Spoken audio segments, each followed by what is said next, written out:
What's up and welcome to Kinda Funny Games Daily for Tuesday, August 16th, 2022. I am Tim Geddes and I'm joined by the Disney Prince, Blessing Adeoye Jr. Oh my God. Is that what we're going with now? Is that the new thing? It just feels right, you know? Oh man. You know? What's the up, King Tim? of How's it going? Halloween, you know, The King of Halloween, the Prom King. Prom King. You know, I've been seeing rumors go around the street that I'm not taking a side on, but I've been seeing the Short King. Oh, listen. Tim, I don't even want to get into it. I like your response is so good. So good. What is it, Bless? Wait, which one are you talking about? Because I had a few responses. Are you talking about the organization that I'm a part of? The average height, above average guys? Mm-hmm. The AHAAGs? Yeah. For short. When you say it like that, it makes you sound a lot more official. Oh, yeah, I like you gotta rep the AHAAGs, man. That's the squad right there. But I realized though that with that conversation, I did the thing that I shouldn't do, which is I participated. And once you participate in the argument, that's when you've already lost. You lost, man. You were now the Short King, dude. Because when you fight for it, that's when you like. Do you know what Short Kings do, Tim? They fight against it. Yeah. Short Kings fight against it, and I fought against it. And so, listen, it happens. Maybe I'm a part of the Short Kings. Maybe I'm a part of the AHAAGs. Whatever group you're a part of, Bless, I would like to be a part of as well. So, you know, it's the winning team. I don't think it's possible for me, but you know, we'll walk me through. I mean, Tim, you're 6 foot, just 6, just 6 foot. I would say that's part of the average height of above average guy squad. I'll walk you with open arms. Yeah, for sure. Yeah. No. Anything above 6 feet is tall. That's what we call that's the tall. 5'11" and a half, sure. Above average, whatever it's called. If you're anywhere that's between, where the line is. If you're 6 feet tall, that's a whole foot taller, you know? If you're anywhere between, I'd say 5'7" to 6'1", you're basically the same height in my eyes. I can tell you that is definitely you're in the same stratosphere. Between 5'7" and 6'1", we're all in the same place. Above 6'1", you should be in you should be in the NBA. You play basketball. I love it so much. Shaquille O'Neal out there. Today's stories Asobi making their biggest game yet, their tallest game yet. Rollerdrome review impressions and more, because this is Kinda Funny Games Daily each and every weekday at 10 a.m. live right here on twitch.tv/kindafunnygames. We run you through the nerdy news you need to hear about. If you're watching live, you can correct us when we get stuff wrong by going to kindafunny.com/you're wrong. If you don't want to watch live, you can watch later on youtube.com/kindafunnygames or roosterteeth.com. If you wanted to get us as a podcast, just search your favorite podcast for Kinda Funny Games Daily, and we will be right there for you. Remember, you can use our Epic creator code Kinda Funny on all Epic Store and Epic in-game purchases like Rocket League or Fortnite. Fortnite is popping off today. Bless. Dragon Ball Z. We're doing the stream right after Games Daily. So, hey, use your Epic creator code, Kinda Funny. To be part of the show, you can head to patreon.com/kindafunnygames, where bronze members or above get to write in, and silver members or above get the show ad-free, along with the exclusive daily post show. Some housekeeping for you. A brand new Kinda Funny podcast is live right now on youtube.com/kindafunny. We give some fantastically necessary advice. It's a must-listen episode if you want to better your lives and see Nick's reaction to Joey saying the words cuddle puddle. Yeah, Nick learned what that was, and if you want to learn, you're going to have to check out the episode. What is it? Tell us, Tim. Yeah, I can't tell you. youtube.com/kindafunny. Do some Googling. It sounds gross, but I imagine it's wholesome. I mean, it's, you know what? If I'm being real, it's somewhere in the middle, Bless. Thank you to our Patreon producers, FargoBrady, GuyVee, and the Sabateur. Today, we're brought to you by Shopify and Uplift, but I will get to that later. For now, let's begin with what is and forever will be the Roper Report. Time for some news. We have 7 news stories. A baker's dozen. There we go. Story number 1, a very, very, very exciting one. Team Asobi's next game is their biggest yet. This comes from Liam Croft at PushSquare. Astro's Playroom developer Team Asobi is expanding, and its next title will be its biggest to date. Creative and studio director Nicholas Doucette has said in a new GamesIndustry.biz interview. The team's follow-up project to the wonderful free PS5 pack-in title will be a full-blown commercial title that explores Sony's hardware in new and creative ways. Hell yes. Let's go. Doucette expands any new technology. We'd like to take it for a spin. There's the obvious way to use it, which is the first thing we're going to try. Then we're going to try to use it in ways you're not supposed to. do. That leads us to interesting places. He then explains Team Asobi has hired a number of hobbyists in recent years who've created impressive demos out of new technology. With the pull of being able to pursue your passions, the Japanese developer has almost doubled in size since the launch of Astro's Playroom to 60 employees. Doucette expects to reach 100 people in the future. Quote, there's always stuff to do. There's always new projects to begin. We're not limited by any money or time. If we could double the studio just like that, we would find work for everybody. The interview then moves on to how Team Asobi tries to make its games feel like they were made in Japan. We want to make sure that when people play our games, there's this feeling, and you can't quite put your finger on it, that it's made in Japan. Much of this comes down to game feel, he thinks. I remember talking to the team about character controls. I think it was for Astrobot Rescue Mission, and we were talking about how things didn't feel right. And some of the engineers understood perfectly why it didn't, because they visualized the code. And when the input happens, they can see why it might not feel good. It might be because there's a delay there due to an animation being played. Doucette remarks on how he reckons Platinum Games has gotten this down to a T, praising Bayonetta for its perfection of controls. That is some of the coolest series of words I think I've ever read in my life. Yeah, no, I absolutely love this because as he was talking about the feel of Japanese games, for Astrobot and for Team Asobi, the first thing that came to mind was Mario.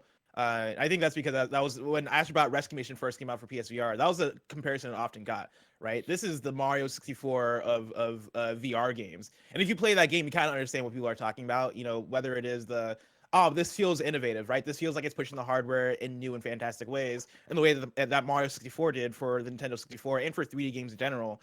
But then also there's a charm and feel to the Astrobot games that I think it honestly does rival Nintendo in a lot of ways. When you talk about polish, when you talk about the personality of the characters, when you talk about the quality of the platforming and level design and mechanics that they add, like Team Asobi has the stuff, and I'm so happy to see that they're growing. The fact that they've almost doubled in size, I think that's huge. The fact that they're talking about possibly in the future getting up to even 100 people working there, I think that then speaks to the scope of what they're planning to do in the future, right? Whether that is, hey, we want to scope up so that we can make gigantic Astrobot games, or even if it is, hey, we want to put out twice as many games as we had before, right? Like either way, I think that's an exciting direction because Team Asobi has proven themselves to be such an excellent studio, and the more we get from them, the better. Yeah. Oh, I'm absolutely right there with you. I fell in love with Astro's Playroom when it came out on with the PS5. Such a good example of what the PS5 can do. It's interesting here. They say that the next title they're working on is going to be a full-blown commercial title. I think that's exciting news for us, right? Getting those ideas expanded even more to be like a full title is great. But it's interesting pairing that with what they're talking about with any new technology. We like to take it for a spin and then talking about all that. Do you think he's talking about PSVR 2? Yes, I mean, like that's the thing is, you know, you look at that, right? Any new technology, we like to take it for a spin, and then him also saying that, you know, they like to explore Sony's hardware in new and creative ways. By the time their next game comes out, I don't think I would classify the PS5 as new. You know, like even if their game comes out 2023, 2024, at that point we are years into the life cycle, and for what Team Asobi has done, right? They are so far the kings of introducing a new technology to an audience, right? They're the king of the what do they call them? The tech demos, right? Where Astrobot Rescue Mission, full-fledged game, right? Awesome game, probably one of the game of the year contenders that year. That game was so excellent for PSVR because it showed off the different ways in which PSVR could be used. And same with Astro's Playroom, right? That introduced us to the DualSense. That introduced us to the PS5. That showed off the cool things about the SSD and the different hardware elements of the console. Literally, like in terms of the game design, they had that stuff in there. And I'm sure on a high level, PlayStation and Sony really appreciate that from Team Asobi, because I think you have that happen oftentimes where hardware manufacturers are like, let's put in this game that demonstrates the console, right? We had it with the Wii Sports. I'm sure Kinect had some kind of introduction to the Kinect thing, right? Like, you have that with so many consoles. Connected Ventures, right? And even we had like Wii Play, and like a Switch had 1-2 Switch. And most of the time, that shit doesn't hit, right? The Wii Sports of the world are rare. You don't often get those. Even with the Wii U, we got, I would say, Nintendo Land, and I like Nintendo Land. I'm sure a handful of people like Nintendo Land, but like Nintendo Land didn't set the world on fire. Team Asobi is now 2 for 2 with Astrobot Rescue Mission and Astro's Playroom, and I think for PlayStation, they probably want to keep that going. And with the release of PSVR 2 likely imminent, right? I'm thinking probably early next year. Oh yeah, you want to have some kind of Team Asobi thing there day and date with the platform to really sell people on why PSVR 2 is worth getting. Yeah, I mean, it's interesting because I still haven't played Astrobot Rescue Mission. I'm hoping, I was telling you this last time we were talking about PSVR 2. I'm hoping that it's compatible with that and maybe enhanced in some ways, and that I can get a more definitive edition or whatever it is. Because I'm sure I'm going to love that game. I don't have a PSVR, so I never had the opportunity to get my hands on it, get my head in it, if you want to put it that way, which I do. But I'm kind of not against the idea of there being multiple projects that they're working on. Like, they're talking about their team kind of expanding a little bit, and them talking about a full-blown commercial title. I almost don't see them doing that on PSVR 2. I feel like there might be the likelihood that we're going to get a full-on PS5 title that's more akin to Playroom, and then get an actual tech demo. Like, Rescue Mission wasn't a tech demo. It was a game. It just served the purpose of a tech demo of really utilizing the PlayStation VR hardware and like kind of like selling it to people, right? At least the funny thing about Astro Rescue Mission is I would argue it sold PSVR to people that already bought it, if that makes sense. It was kind of like the game that they were like, whoa, now there's a must play, y'all. You know what I mean? Batman was fun, but this is a must play. So I feel like with this, it might be more of a Playroom situation for VR2, which is like, hey, here's a tech demo showing off all the new fun features of PSVR 2. Yeah. But it's not necessarily a full featured game. The full featured game would be a PS5 game. Maybe that's just wishful thinking for me, because I really just want a full-fledged Playroom sequel on PS5. I think that'd be phenomenal, because I want some high quality 3D platformers, man. Like, I know we get some. I know that I'm blessed in many ways these last couple of years, so I can't get too greedy. But at the same time, yeah, I can. I'm Tim Getty, and I'm going to do that. And I think PlayStation understands the value of Astrobot. Packing in Astrobot or Astro's Playroom with the PS5 means that if the PS5 sells 20 million units, guess what? Astro's Playroom just sold 20 million units, right? It's in the hands of that many players. And I'm sure there is a large percentage, probably most of those people that checked out Astro's Playroom and got introduced to Astrobot. And because that game is fantastic, probably are falling in love with Astrobot. I think, to your point, Tim, I think you can have your cake and eat it too, where it is, cool, what Astro's Playroom did for the PS5, let's do that for PSVR 2, but instead of Astrobot's Rescue Mission 2, we are just going to make Astro's VR Playroom and have it be this 2-hour thing that is exploring the possibilities of VR in this roller coaster-like way. And now we're going to take the amount of team that we've expanded by, right? And like use make something that is, you said it's a great name, Astro's VR Playroom. Yeah. Astro's VR Playroom is great. Like that is such good branding for what they've already set up. So there's an understanding. We know what that is. Like, cool. And then, like, you've expanded, but you've almost doubled the size of your studio. You're continuing to grow your studio. Yeah, take all those folks, and now, let's focus in on a full-fledged 10-hour or 10 to 15-hour Astro platformer game that is rivaling the likes of Ratchet and Clank or even Mario Odyssey. Like, Team Asobi is that level of developer. They've got the stuff, they got the talent, and they have a character that is really charming. Like, I know not everybody loves the design of only an asshole would not love Astrobot's design. You know what I mean? Love Astrobot's design, but like, every time I see Astrobot and every time I see him doing a little jig or a little dance or wearing a different costume or a different Sony character, I'm like, oh man, that thing right there is cute, man. I could spend some time with Astrobot. I could hang out with Astrobot, and I think a lot of people are of the same mind. And I think you got sales potential there. Again, so many people have been introduced to Astrobot through Astro's Playroom. I'm sure a new full-fledged Astro game would sell really well for what is not a new IP anymore, but would be a new full-fledged PlayStation 5 game. Yeah, totally. I mean, the thing is, Bless, let's talk about this a little deeper. PSVR 2, we imagine, is coming later this year, right? You think so? Later 2022? Or early 2023, somewhere in there? Yeah, sure. I'd say by the end of the fiscal year. Okay, that's a good call. Yeah, by the end of fiscal year, it'll be available for people. Do you think that their main push is going to be software that is exclusive to VR? Not necessarily exclusive to PSVR. Like, it could be like things like Half-Life Alyx or whatever, but like, is Sony's push going to be content that is like only playable there? Or is it going to be, hey, buy this PS5 game, there's a VR mode in it? I think it'll be a little bit of both, but I think you're going to see more of the latter than we have gotten. Because, of course, we've had the Resident Evil 7s of the world and plenty of games that have come out with a version or a mode that you can play in VR. I think a lot of lessons were learned during the original run of PSVR, and that is if you're going to make it if you're going to make a VR exclusive game, then that is going to take a lot of resources and a lot of time and effort from your studios that could also be working on different things. And as PlayStation, you have PlayStation Studios. You have a team of studios that you don't want to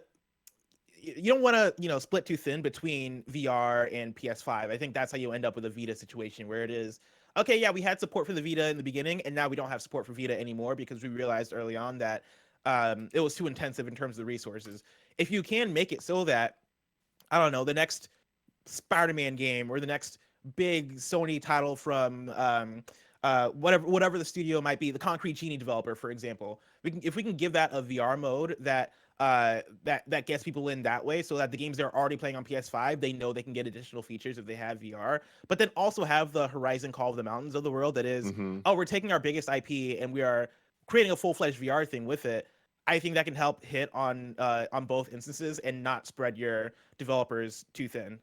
Do you think that's gonna be the direction? I think you're right. I mean, I think what you're saying is absolutely right, especially when it comes to the split focus. And I think that is the biggest uphill battle that they have is VR. I think has shaken out to be what it is, which is it didn't turn the world on its head. It just put a headset on it. But I think that I will stop at some point. I promise. But no, you're killing these ones.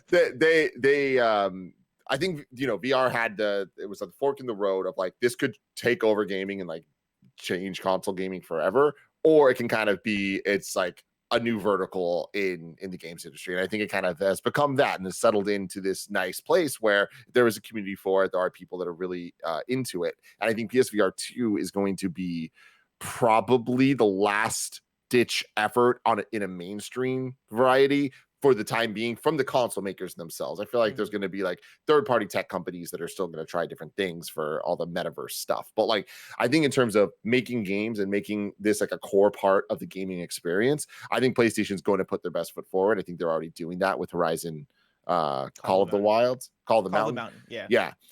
So I think that is an example of them, putting their money where their mouth is, where it's like, hey, no, we're going to make this PSVR 2 exclusive. It's a VR title that's using RIP, and it's not just a tacked on mode, and it's not just a afterthought. Like they're really like putting a lot into that. But I do think it's interesting. I just Googled best PSVR games, and there's a list of about 20, which some would say is the entire library.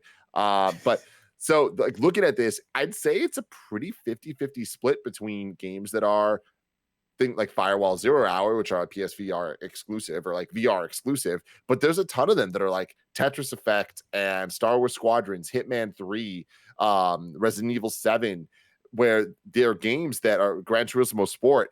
They're games that have VR modes, but the VR modes are very, very well implemented and like a huge part of the experience, maybe to different degrees for some of the games that I named, but like a lot of people like Resident Evil 7 is a lot of people's favorite Resident Evil game. It's also a lot of people's favorite way to experience that game is in VR. That's pretty cool, and I mean for VR, I think what you want, especially this PlayStation's library, and I think PSVR the first time around did a pretty good job with maintaining a really good library, and a lot of that was, hey, let's get those modes, let's get that support, let's get the No Man's Sky VRs of the world and the Resident Evil 7 VRs of the world, but then also let's give it really good first party support. And so as you go through the list, right, I'm sure on that list of PSVR games, you probably have games like Blood and Truth, you probably have other first party stuff, you probably have, I forget if I think Trover Saves the Universe might have been exclusive when it first came out. KindaFunny.com says you're wrong. I know it's on everything now, but they had a good hand, like Firewall Zero Hour, like you mentioned, a good handful of really good first party games on the platform. And you can make the argument that PSVR is worth getting compared to other VR platforms for the price, but then also for the library. You're talking about a PlayStation library.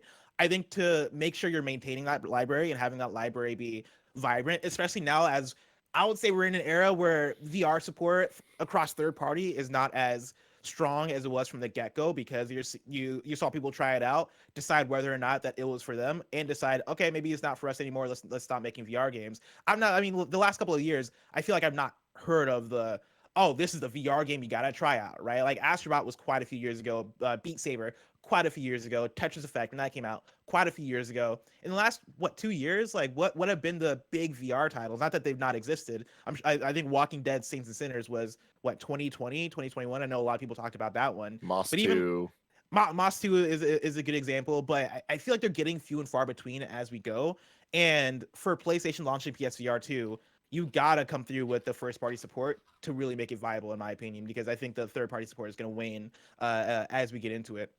But you also you have like London Studio, you have Insomniac has done. Oh, is it Insomniac? Yeah, I think it was Insomniac that has done VR stuff in the past as well. And like, what if you could get a Ghost of Tsushima VR game, right? What if you could get, again, Spider-Man? You got to have something with the Spider-Man name in VR, I would think. And I think for that, you might as well just make something that is full-fledged, right? Forget a mode for Spider-Man 2. Just make a Spider-Man VR game. What is that? Who knows? Because I'm sure that's difficult to implement if you want swinging and all that shit. But that is, right now, your biggest IP name on PlayStation. Yeah, get a VR Spider-Man game in there. This is kind of a weird analogy to make, but I kind of feel like PSVR 2, to be successful, it kind of needs to be the Switch of the VR game, where PSVR 1 is kind of akin to like a Wii U, where it's like it had some games, it had some good games, not enough people played them, but if given the right love and care and being put next to a standout library of must plays, like things like Breath of the Wild, and I'll take everything that I'm saying and like pull it down to like realistic expectations of it. Like, I don't think nothing's going to be the Switch, but I do think that PSVR 2 would need to speak to mainstream people and speak loudly with quality over quantity. None of the shovelware, none of the just like, hey, we're doing VR games just to do VR games. We're so far into VR's developments now that like we understand what works and what doesn't. And I feel like PSVR 2 has the opportunity to kind of be like, hey, here are remastered versions of all the games that you might have missed the first time around, alongside Horizon and a potential Ghost of Tsushima game, and like the big heavy hitter titles that people actually want to play. And then I think that is the best chance of success that Sony could possibly have of making this worth the damn and being something that we're going to still be talking about in a couple years, as opposed to, yeah, they tried it and it went okay, but they don't do it anymore. Like we hear about so many other projects, right? We're in such an interesting place for PlayStation, I think, also because we're at the precipice of a lot of their plans coming to fruition in terms of what I think is their vision for this generation. They just launched PS Plus Premium and Extra, right? That is trying to help get them up to snuff in terms of the subscription service future that we're all entering with video games now. But then also PSVR 2 is no pun intended on the horizon, right? And that's gonna have Horizon. But in talking about that, Guerrilla Games seems to be hiring for multiplayer. What is that multiplayer project? Also, a lot of PlayStation studios seem to be hiring for multiplayer. Like, what are all these different multiplayer projects that are going on? Let alone all the TV stuff that's going on too, right? We got Last of Us, we got Ghost of Tsushima, we got Horizon. This is TV and movies, right? But that stuff is on the horizon as well.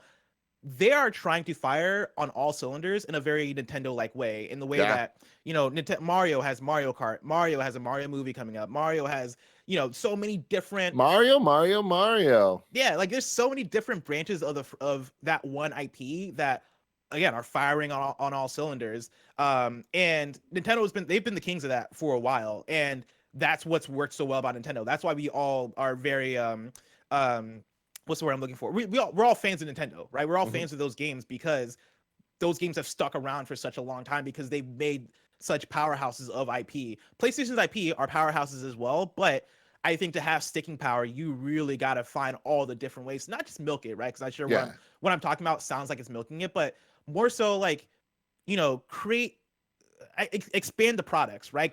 Make Horizon bigger than what Horizon is. Make God of War bigger than what God of War is. Like, you understand what I'm saying, Tim? I mean, I do, but bless, like, how are they going to do that if they just keep all of their games exclusively on their console? Story number 2, speaking of PlayStation, we got more proof of a PlayStation PC launcher. This comes from Jordan Middler at VGC. Sony could soon introduce its own launcher for its PC games, following in the footsteps of Ubisoft, Rockstar, and Activision Blizzard. References to a PlayStation PC launcher have been found within the files of Marvel's Spider-Man Remastered, which launched on PC last week, suggesting that such a platform could be in Sony's future plans. VGC has verified the files and seen the reference to the PlayStation PC launcher. This follows the discovery that Sony could be planning to introduce PlayStation Network integration into its PC games. While neither Marvel Spider-Man nor any other PlayStation Studios PC game currently allows connectivity with PSN accounts, Spider-Man's files contain multiple references to PSN account links and PSN linking entitlements. Thus far, all of Sony's PC games have been released on Steam and the Epic Games Store. While PlayStation has a PlayStation PC brand, it is generally used as a collective term for all PC re-releases rather than a launcher. Tim, I'm of two very separate minds of this. Give them both to me. On the excited / good side of it, I think with the PSN account linking, all that stuff, right? This is the way you get trophies onto PlayStation PC games, right? This is how you earn trophies while playing on your PC. This is also how you get cross save going. This is how you get cross-platform game going. This is how you get a lot of the features that would make seamlessly transferring between PlayStation and PC a dream, right? This is what I want. This is how I can pick up a save, pick up my God of War save on PlayStation. Let's say use God of War Ragnarok as an example. Pick up God of War Ragnarok, and then once that comes to PC, pick it up and platinum the rest of the game on PC via this big beautiful device called the Steam Deck. I think that right there is the dream, and that is on the excited end of it. On the more negative end of it, man, that PlayStation PC launcher, if they are doing their own launcher in the way that Epic has the Epic Game Store, Rockstar has the Rockstar launcher, if they're doing that kind of situation, and they make their games exclusive to a PlayStation launcher, oh man, that's gonna be rough. Yeah, because it's not gonna be good, right? It's gonna be janky. It is then gonna be starting from the ground floor. We know, we've seen PlayStation and how they've treated UI and how they like to start bare bones and add features over time and make things better as they go. But man, on launch day, that PlayStation launcher is going to be a headache, right? That's going to take a while for it to get up to snuff and actually work in the way that we want it to work. And also, I don't think it'll ever be it'll ever get up to the way we want it to with oh yeah, I want to play with my Steam friends, or I want to play, I don't know, whatever PlayStation multiplayer game they have out at the time, right? I want to play this with my Epic friends. Oh shit, it's a different friends list. Oh shit, it's not on Epic. That stuff is going to suck once we get there. Yeah, no, I think you nailed it from every single aspect. I am very excited about the prospect. I would love it. I think that it's a future that we need to get to as soon as possible, that things just work the way that we expect them to work, that we want them to work, because that's how they should work. If I'm playing Spider-Man on my PC, if I've bought it before and I've played it, my save file should carry over. There should be no problems. It should just happen. It happens like that most places. Why is it not happening everywhere, right? The answer is there's a lot of work that has to be put into the infrastructure. And when you're building on foundations that didn't have that in the plans, it's a lot more difficult to retroactively fit that all in. So I'm with you. I feel like I want a PlayStation launcher. I do not want it to be exclusive to a PlayStation launcher. Yeah. I feel like that's a tall ask. But it's the type of thing we need to ask for. That's what we want. I mean, I feel like the thing that we'd want over that would just be PSN integration into the existing storefronts. Yeah, Steam and Epic. But that sounds crazy. But you know what? It sounds crazy that Xbox offers all its first-party titles for a subscription service, but here we are. Anything can happen in video games. So let's ask for the things we want. PSN integration in Steam and Epic Game Store, everybody. Let's go. Let's go. That's what we want. But also, I'm scared we might not get it because for a fact, a big reason why they're doing this PC launcher is I think it's integration, but then also, we're PlayStation. We don't want to share our revenue with Steam, right? We don't want to give them the 20 or 30%, right? We don't want to do that for Epic either. We want to own 100% of the revenue we're making off of our first party games, and we have the resources to make our own launcher because we're fucking PlayStation. Let's do it. And so that gives you the fear. That gives you the fear that the games are going to be exclusive. But I think in an ideal world, if we can have it be, oh yeah, we're making our launcher, but you can still buy these games on Steam. We're still going to publish our games on Epic as well, so you can play it whatever way you want to play. Oh man, that's the dream right there. And please, give it to me. I'm gonna ask for it too, Tim. Give it to Bless. Give it to Bless, everybody. But before we find out if Bless gets it or not, I want to let you guys know you can go to patreon.com/KindaFunnyGames to get this show ad-free. But for everyone else, check out our This episode is brought to you by Shopify, who powers all of the merch on kindafunny.com/store. Shopify is the all-in-one commerce platform to start, run, and grow your business. Shopify gives entrepreneurs the resources once reserved for big business, so upstarts, startups, and established businesses alike can sell everywhere. Shopify powers millions of businesses from first sale to full scale, including KindaFunny and Rooster Teeth. Shopify has thousands of integrations and third-party apps, from on-demand printing to accounting to advanced chatbots and beyond. I love how Shopify has the tools and resources that make it easy for any business to succeed, from down the street to around the globe. Go to shopify.com/kfgames, that's all lowercase, for a free 14-day trial and get full access to Shopify's entire suite of features. Again, that is shopify.com/kfgames. Grow your business with Shopify today. Go to shopify.com/kfgames right now. Shopify.com/kfgames. Now, Andy, take it away. Shout out to Uplift for sponsoring this episode. I've been using my Uplift desk for well over a year now. I love the thing so much I decided to write a rap song for them. The build quality is real good. It's made of real high quality wood. They didn't ask for it, I just did it anyway. Getting my Uplift desk immediately improved my mood. Whenever I'm on shows, I'm standing up, I'm feeling a lot more energetic. And also I kind of feel like I was just maybe creating some bad habits sitting down at a desk all day. I would move my legs up, I'd sit underneath my legs on my chair, and eventually all that stuff just created really bad back pain for me. Choose from laminate, whiteboard, bamboo, solid wood, butcher block, or even custom solid wood or laminate options. Uplift Desk won New York Times Wirecutter's Best Standing Desk from 2019 to 2022. And while I'm at it, I'm just gonna give them an award as well. Best standing desk that I use in my bedroom from when they sent it to me until now. Uplift Desk have a 15-year warranty. They ship the same day you order with free shipping and free return shipping. So if you've been feeling the effects of sitting at a desk for 8 hours a day, maybe you want some more energy in your life, maybe you want to do squats in the middle of a Zoom call or something, uplift your life. Go to kindafunny.com/. And we're back, everybody. Story number 3, Rollerdrome review roundup. Right now, this amazing video game is sitting at an 80 on Metacritic and an 81 on OpenCritic. Sam Greer, a PC gamer, gave it a 94 out of 100, saying it might be my favorite action game since Devil Daggers. Never heard of that, but it sounds awesome. People a single-minded, stylish, and evocative beast that pulls you along for a ride it's hard to let go of. Let's just say I've had more than one after midnight session of Rollerdrome chasing those high scores. And that's such a great way to put a review of this game. Like, I am right there with Sam on that. In essence, the game is pretty simple. You skate and shoot. The joy of it is that while it builds so much upon that foundation, it's still great fun, even if you only ever learn the basics. With Max Payne-esque bullet time, landing shots is a matter of timing more than aim, which makes combat feel part of the game's overall rhythm instead of an interruption to your flips and tricks. The game can afford to get incredibly chaotic and explosive, especially in its later stages, because it so clearly communicates information to the player. It's a game that knows exactly what it wants to be and lets nothing get in its way. Kara Hassan certainly isn't going to stop until she's conquered this sport. After over dozens of hours in Rollerdrome, I'm starting to think I won't either. What a fantastically written review. I agree with every single word that Sam Greer said there. All right. Andrew Rayner from Game Informer gives it an 8.5 out of 10, saying Rollerdrome immediately clicked with me and I ate it all up. As polished and fun as the experience is, it feels like Roll 7 is just dipping its toes into the water. I hope this talented studio gets the chance to make a sequel to further flesh out this unique concept with more detail in the story and greater player progression. Regardless, Rollerdrome is a fantastic first foot forward. I adored the campaign gameplay and have a feeling my friend group will use this unique title for late night scoring competitions. Bless. What do you think of Rollerdrome?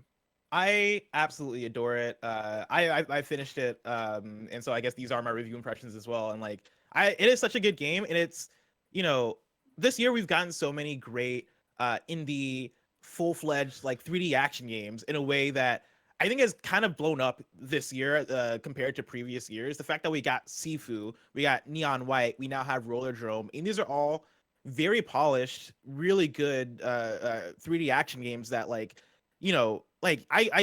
couldn't fathom an indie developer making games like these in like 2010, right?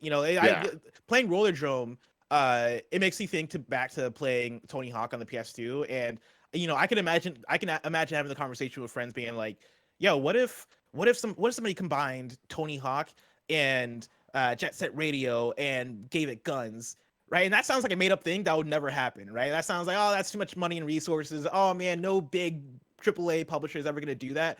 But now we have that game, and it's made by an indie dev with the funding and the skills to do it, and it plays even better than I ever imagined that it would. It feels like such a good homage to Tony Hawk as well, with like the objective system. I know we talked about on the Rollerdrome preview that we did a few weeks back for game. I was gonna say GameSpot, Gamecast. So go ahead, check that out there if you want to hear our full-fledged preview impressions. But like the fact that they're able to pull it off this well, and the action feels so good, and the art looks so dope in action, and it is so succinct in length, and it doesn't overstay its welcome. I am blown away by this game, and yeah, dude, like good on Roll7 for putting out now 2 dope games in 1 year. Yeah, I am utterly in love with this game. I can't wait to keep playing more of it. I still haven't beaten it. Life's been hard, a lot of shit going on, but you know what?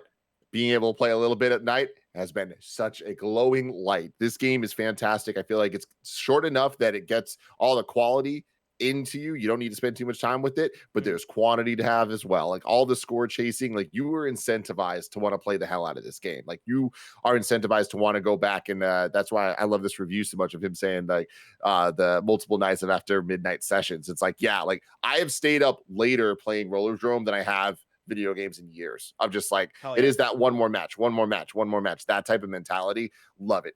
Utterly fantastic experience. I love that the team pulled it off, because they really did. We all saw the first preview footage, and it was like, I hope it plays how it looks like it does, and it does. So yeah, congratulations, Roll7. I need more leaderboard chasing games from developers. You know, again, between this and Neon White, like think about how many people are still playing Neon White because they're chasing after scoreboards.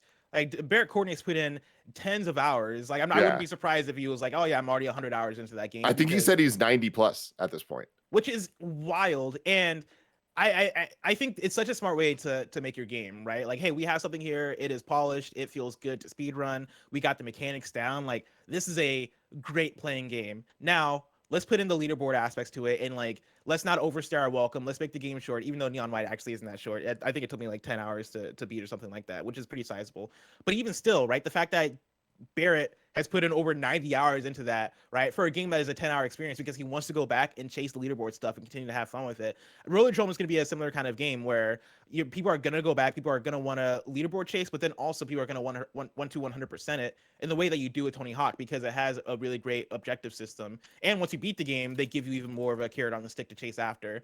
I want more games like this, right? I want more games that feel super good and then give you that carrot on the stick later on to keep on playing. And like, you know, the fact that it doesn't have to be an ongoing game type of thing, right? I don't necessarily need new content out of Rollerdrome. I like new content, but you know, enough is there for me to want to go back and keep on playing. I think a lot of developers seem to be getting that down nowadays, and I absolutely love it.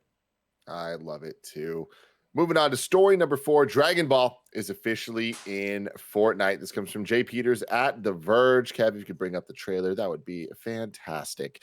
Fortnite's Dragon Ball event is finally here, and it's poised to be one of the biggest collaborations that has ever taken place in the game. Not only will there be 4 playable Dragon Ball characters, but Epic Games is also adding Dragon Ball-themed quests, locations, items, and even dedicated areas to watch episodes of Dragon Ball Super. Fortnite can do anything.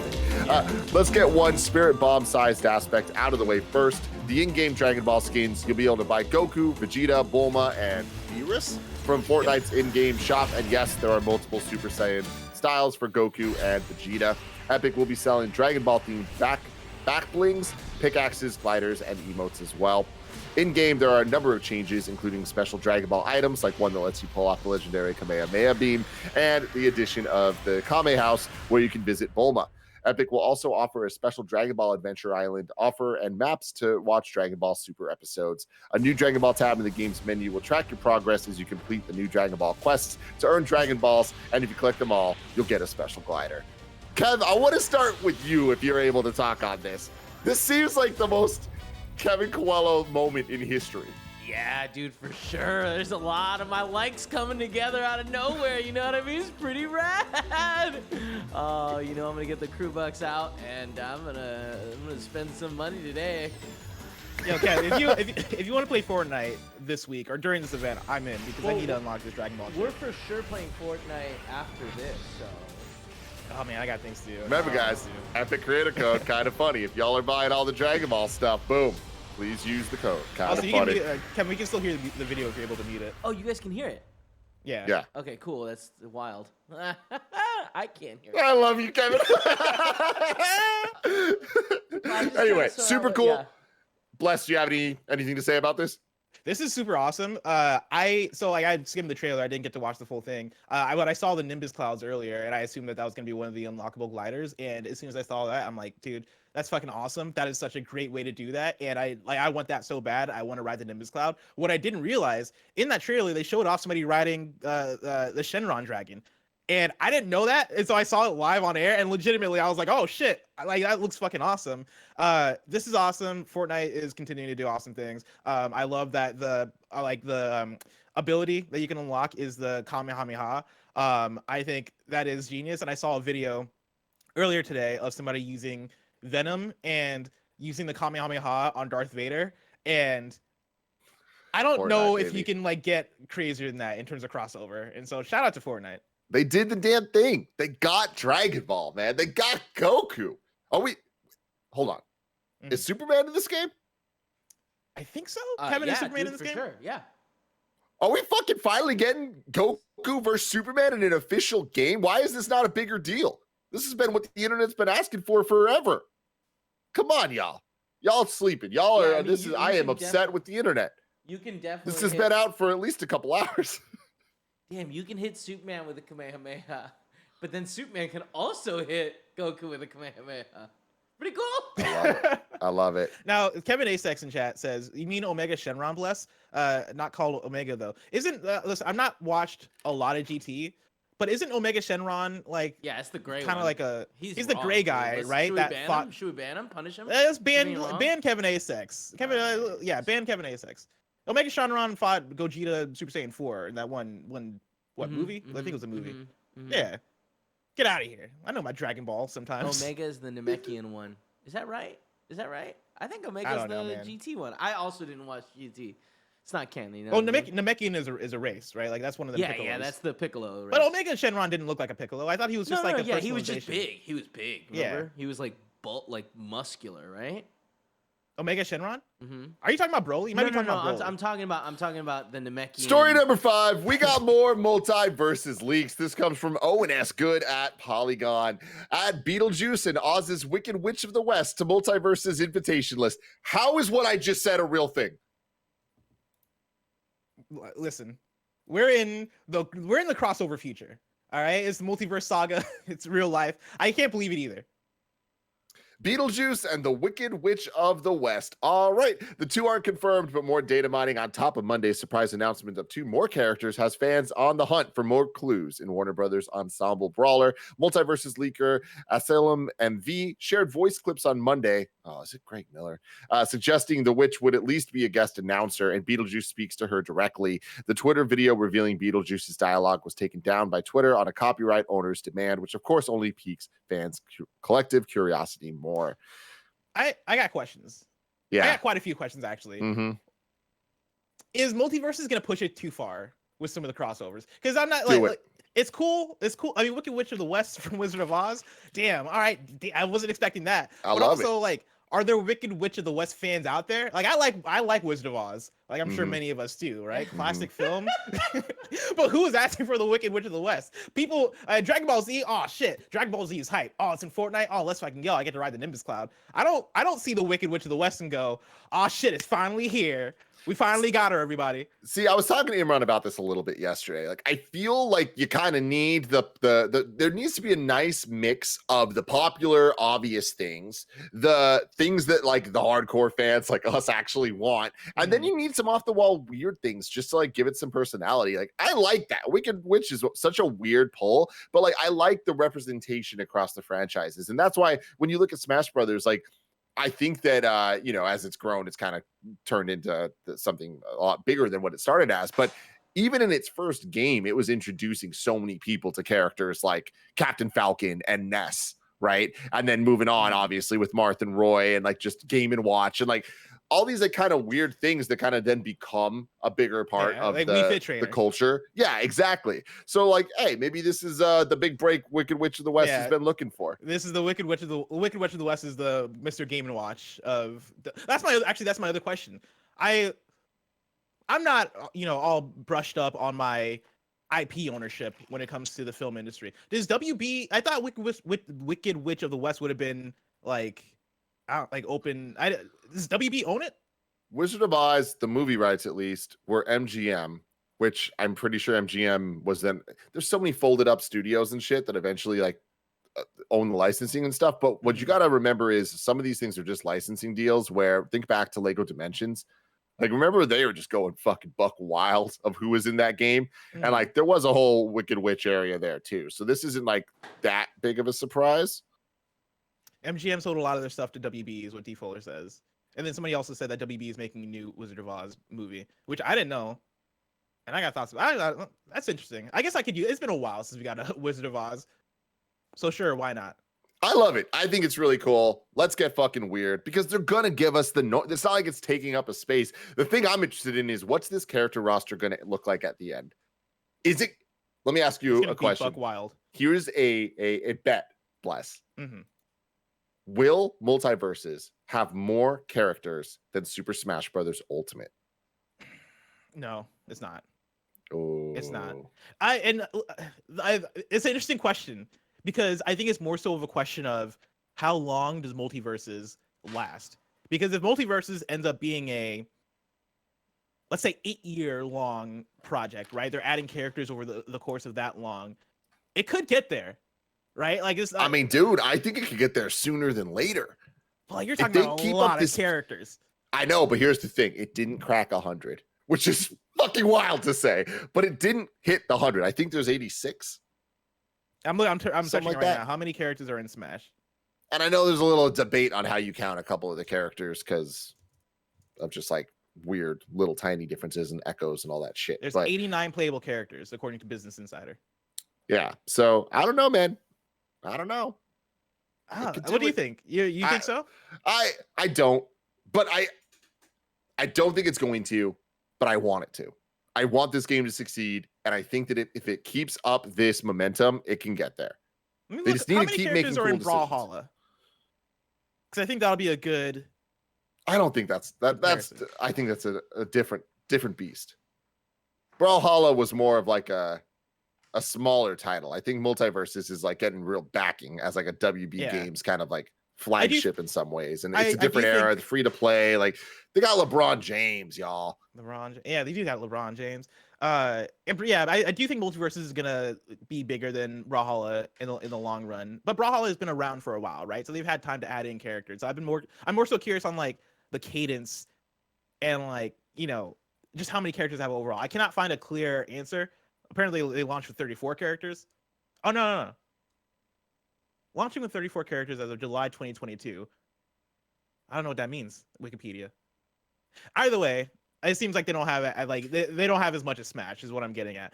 I could see it, but also I'd be surprised. Like I'm with you that I'd want to see it, but I would be very surprised if we actually get there. Yeah, let's see. We won't have to wait long. We're going to hear about Multiversus for a long time, Bless, and I can't wait to have more weird Wicked Witch moments come like every couple weeks. Like these characters leaked, and we're going to be like, is this real or not? Are we finally going to get the Grinch in a multiplayer fighting game? I don't know. Story number 6. Happen. They gave a squirrel a gun. This comes from Adam Bankhurst at IGN. Squirrel with the Gun is an upcoming Steam game built in Unreal Engine 5 that has taken the internet by storm because it stars a squirrel with a gun. Squirrel with the Gun is being developed by Dan Tremont, and early footage of the game showcases the titular squirrel running through a town with normal-sized guns, chasing unsuspecting people. And Kev, I think the audio's going. It's weird. We can hear the audio for the video you're playing, Kevin. I thought you wanted the audio. I thought you specifically said.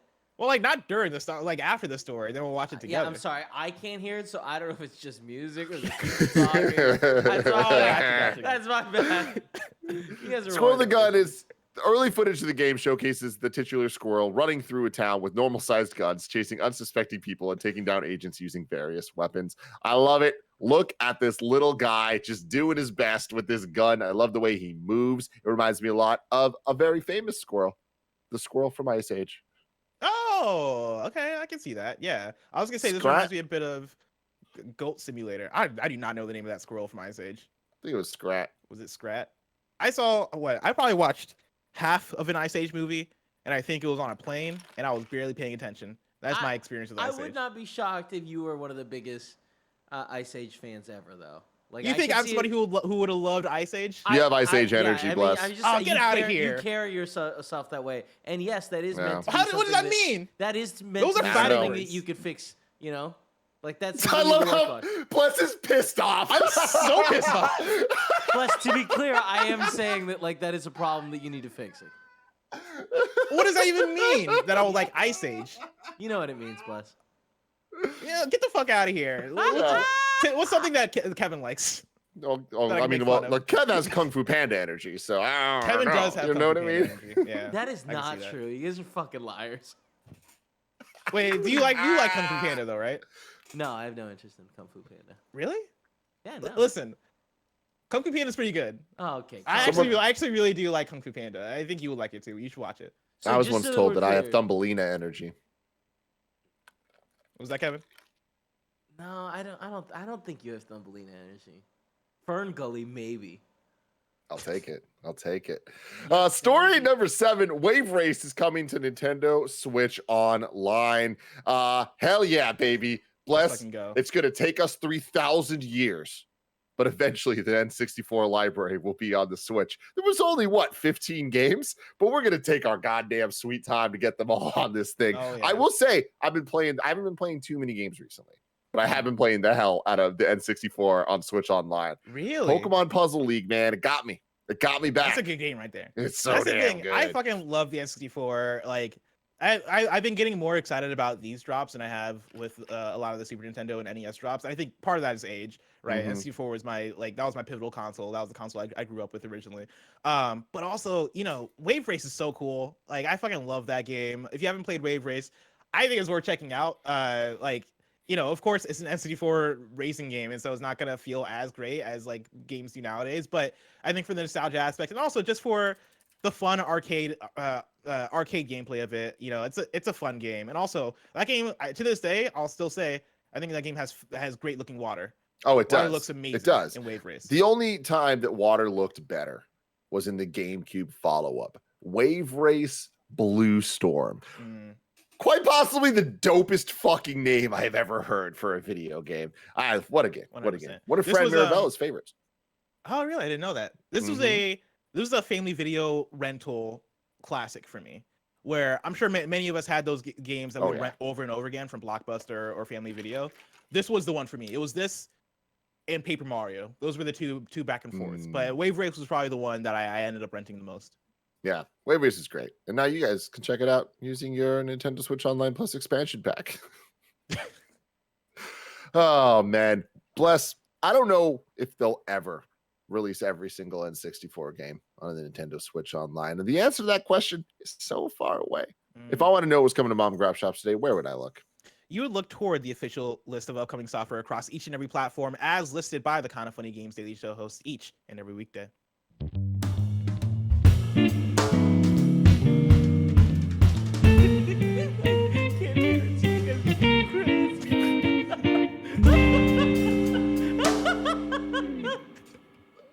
Out today, Blossom Tales 2, The Minotaur Prince on Switch and PC, Rollerdrome on PS5, PS4, and PC, Gloomwood on Early Access PC, Tribes of Midgard on Switch, Xbox One, Xbox Series X and S, Way of the Hunter on PC, PS5, Xbox Series X and S, Hidden Objects Collection Volume 3 on Switch, and Regiments on PC. Hidden Objects Volume 3. You know exactly what that is. Yeah, but they just let anything on that store. Have they made an I Spy game? Okay, I was gonna mention it, right? Like, because that game is just I Spy, and that feels like a missed opportunity. I feel like we need to do an I Spy stream, Bless, where we just get the books and then play live. Because, like, I swear to God, when I was little, there were still some things that I never spied. Oh, for sure. But we, also, wanna, you're we had a describing- platinumized spy Imagine, in real life. Imagine we had, I don't know, let's say, I can't even get into it. I'm just saying there's ways to play that game that y'all haven't thought about. Are you talking about like in real life, a real life I Spy? Oh, yeah. Oh, yeah, real life I Spy. Isn't that? I feel like that's literally just a scavenger hunt, right? Like, we're No, just because it discovering all a has to scavenger be in hunt. one, like, space. Oh, Yeah. I like where you're going with this one, Yeah. Kev Dog. Yeah. I like where you're thought going you with would. I thought this. you would. I mean, we kind of did it with the Where is Waldo thing that you would do during Extra Life. With Makuga. Yeah, with Makuga. Yeah. Oh, the That's Yeah. basically when he it. was in the ghillie suit. That was really good. That was really good. Good times. KindaFunny Studio coming 2024. Coming eventually, everybody. New dates for you. Airborne Kingdom, the Lost Tundra DLC is out on September 19th. Kevin's mom's birthday, never forget. Sky Children of Light's coming to PlayStation. That game company has announced. I can't believe it's not already there. But okay. Yeah, this is one that surprised me too. I was like, is it not already out? And also, was it not already announced? But there you go. If you've been playing on mobile and want to play it on PlayStation, you can play it on PlayStation someday. Deals of the day for you. This is from Nibel over on Twitter. Coming soon to Game Pass. Got Coffee Talk today. Midnight Fight Express, August 23rd. On August 25th, we're getting Exapunks and Opus Echo of Star Song. And then on August 30th, Commandos 3 HD, Immortality, Immortals Phoenix Rising, and Tinykin. That's a pretty good selection. I didn't know that Immortality was coming out this month. And for those who don't know or don't remember, that is the new Sam Barlow game. Sam Barlow is the dev of Her Story and Telling Lies. And so if you're like me, Greg, and Janet, and you like those FMV games, I don't know if this is the same as Telling Lies in Her Story, where you're trying to put clips in order and figure out the mystery what happened. I assume it's probably somewhat similar to that, but cool that's coming out on Game Pass. Also cool that it's about to come out. I'm very excited about that. And then also Tinykin is one that Shuhei Yoshida has been tweeting about. That game looks really cool. It's a 3D, I assume it's a 3D platformer, but the art style looks really dope. There we go. Now it's time for You're Wrong. You can go to kindafunny.com/you're wrong to let us know what we screw up as we screw it up. Let's see what we got from these beautiful motherfuckers out there. Nano says Brawlhalla has Brawlhalla. 56 characters so far from Nano. Yeah, Yes. good call. Yes. Appreciate that. So they're almost there. And I nailed it with Scrat. There we go. Listen, I don't even know his name was Scrat. That's how much of a not Ice Age person I am. I don't know Bro, what to you tell don't, you, you man. don't gotta lie.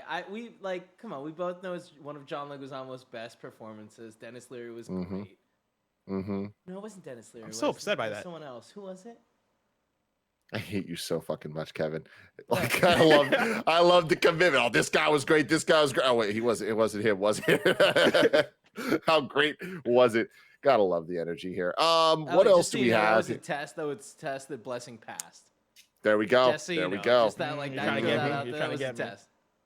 And then to end the show here, one of them rotating segments. This is some required reading for everybody out there. We recommend everyone go check out Kotaku. Right now, they have an article up that everybody should read. Nintendo of America's testers say they faced years of sexual harassment. This comes from Sisi Jiang at Kotaku.